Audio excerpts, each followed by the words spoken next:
Discutamos un poco sobre un detalle importante de cómo se implementarían estos algoritmos. Hay algo que no hemos discutido en detalle y es que cómo se elige el tamaño del intervalo delta x a utilizar para hacer la integración. Entonces, supongamos que queremos calcular esta integral. Nosotros no sabemos cuál es su valor real.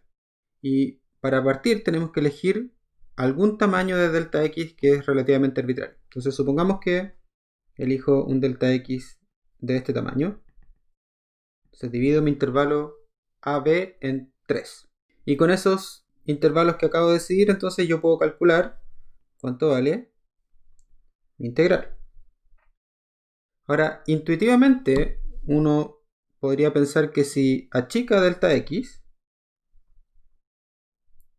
y utilizamos ahora entonces intervalos todavía más pequeños, cada uno de los trapecios, pensando en el algoritmo del trapecio, pero también aplica la idea para Simpson, es más pequeño y por lo tanto, en principio, la integral con el doble de puntos, entonces estamos comparando la integral con n puntos versus la integral con el doble de puntos.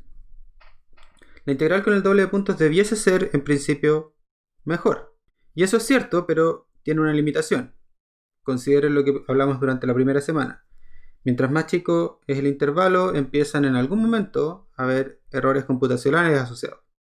Entonces la pregunta es, ¿en qué momento debo detenerme en este proceso? Porque si parto con un i sub n arbitrario y puedo duplicar el número de puntos, entonces puedo igualmente volver a cuadruplicar el número de puntos y luego 8 veces el número de puntos, etc. Entonces, ¿en qué momento me detengo? La pregunta es, ¿qué hago para decidir que ya es suficiente? Vamos a hablar entonces del concepto de convergencia relativa, pero primero introduzcamos un pequeño truco que aplica tanto el método del trapecio como para el método de Simpson. Noten lo siguiente. Supongamos que tomo un intervalo y lo divido en 3. Tengo 1, 2 y 3. En este intervalo lo que voy a tener van a ser los puntos 0, 1, 2 y 3. Y con eso puedo calcular mi integral, que le voy a llamar i sub 3, que siguiendo la regla del trapecio al menos sería delta x tercios, perdón, delta x medios, multiplicando a f sub 0 más la suma de todos los puntos intermedios, que son en este caso el 1 y el 2, pero son todos los f sub i, desde i igual 1 hasta n igual a 2. Esto es en realidad n menos 1, pero en el caso particular es 2. Más el f sub 3. Eso sería nuestra estimación de la integral con 3 puntos. Supongamos ahora que intentamos hacer lo mismo, pero hacemos el doble de puntos. Entonces ahora vamos a tener n igual a 6. Pero cuando hagamos n igual a 6, entonces vamos a tener los mismos puntos que teníamos antes, más los puntos intermedios. Ahora, los índices que le van a corresponder van a ser distintos. Van a ser el 0, 1, 2, 3, 4, 5 y 6. Y la integral, i sub 6, debiese ser ahora delta x, pero no es el mismo delta x, es un nuevo delta x. Comparado con el delta x anterior, es la mitad más chico, así que esto es delta x, debiese ser cuartos.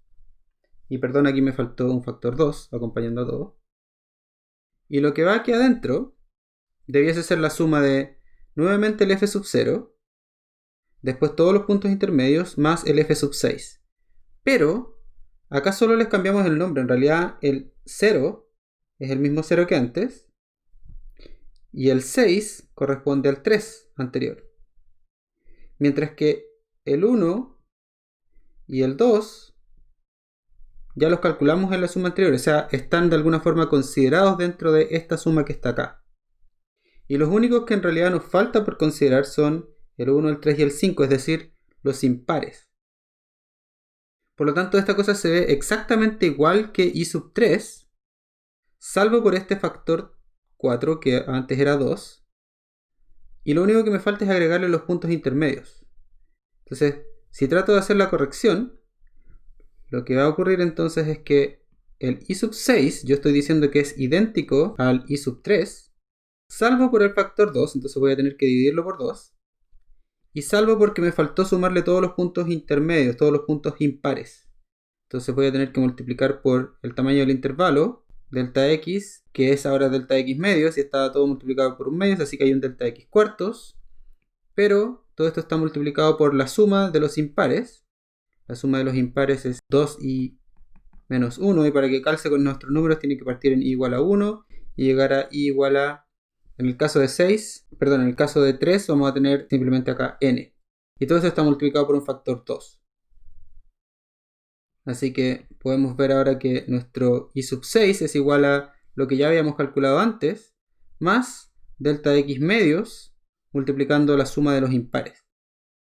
De manera más general, lo que podemos decir entonces es que un i sub 2n se puede calcular como el i sub n dividido por 2 más 2 veces la suma de los impares. 2i menos 1 con i igual a 1 hasta n. Y este truco entonces nos permite de manera mucho más eficiente mejorar el cálculo, porque una vez que ya calculamos para un determinado n, es súper sencillo agregar el doble, porque en realidad no hay que calcular todos los puntos, solo hay que calcular los puntos impares extra. Eso significa evaluar la función solo en los puntos impares. Y resulta que para el método de Simpson existe una regla parecida. Para el método de Simpson, no lo voy a hacer acá, se los dejo de tarea, pero se puede demostrar que el S sub 2n, este va a ser la suma de Simpson, se puede calcular como 4 tercios la suma sub 2n usando el trapecio, menos 1 tercio la suma del trapecio. Entonces, si uno puede calcular el trapecio para n y luego la calcula para 2n, rápidamente puede calcular la regla para el trapecio. Entonces, ¿cómo funcionaría nuestro algoritmo? Y ahora sí vamos a hablar de la convergencia relativa. Nuestro algoritmo debiese partir con un n arbitrario. Entonces hay que calcular i sub n con un n arbitrario. Dado que tenemos n, y ese n fue arbitrario, no sabemos qué tan buena fue nuestra evaluación de la función, porque no sabemos cómo se ve la función, lo único que sabemos es cuánto vale su integral. Así que el paso siguiente tiene que ser calcular i sub 2n, que debiese ser mejor. Si ya calculamos i sub n e i sub 2n, es súper fácil calcular s sub n. Así que este es un 2.b, que no es necesario, pero podría ser bien recomendado, dado que el método de Simpson tiene mejor error de arrastre, así que sería conveniente calcular aquí s sub 2n, pero no es obligación. Entonces supongamos que calculamos s sub 2n entre medio. Y entonces ahora que eso ya lo hicimos, lo siguiente que hay que hacer es preguntarse si al hacer la integral de i sub 2n, mejoramos sustancialmente el cálculo o no. ¿Y cómo vamos a hacer eso? Bueno, simplemente vamos a comparar la diferencia entre el nuevo cálculo i sub 2n y el cálculo anterior. Lo que nos importa es saber si esta diferencia es grande o chica, entonces la tenemos que comparar con un número epsilon. Y este número epsilon sí que es arbitrario. La pregunta es si esta cosa es mayor, menor o igual que este número epsilon. Imaginen que i sub n les da un número gigante, 1.000.000. Y el i sub 2n da un número cercano, igualmente gigante, 1.000.001. No es lo mismo comparar 1.000.000 con 1.000.001 que comparar, por ejemplo, el número 5 con el número 6. Claramente hubo una mejoría mucho más notoria al pasar de 5 a... Hubo una diferencia, mucho más notoria al pasar de 5 a 6 que al pasar de 1.000.000 a 1.000.001. De lo que estamos hablando es que la diferencia en el cálculo en realidad importa comparado con el cálculo en sí mismo, así que esta cosa tiene que ser comparado con un i sub n, con el número que habíamos calculado originalmente, y debido a que nos da lo mismo si es para un lado o para el otro, esta cosa tiene que ser en valor absoluto. Entonces nos hacemos la pregunta, ¿este cálculo en términos relativos cambió más o menos que una cierta tolerancia relativa? Entonces, si esta cosa cambió sustancialmente, entonces digamos que la respuesta es sí, entonces volvemos a 2 y calculamos i sub 4n e iteramos. Y si la respuesta a esta pregunta es no, quiere decir que no hubo un cambio significativo y por lo tanto no vale la pena seguir achicando nuestro delta x. Y entonces aquí podemos considerar que nuestro algoritmo terminó. Entonces, el concepto nuevo acá es el concepto de tolerancia relativa y que es muy importante implementar a la hora de decidir cuándo vamos a detener la iteración de nuestro algoritmo.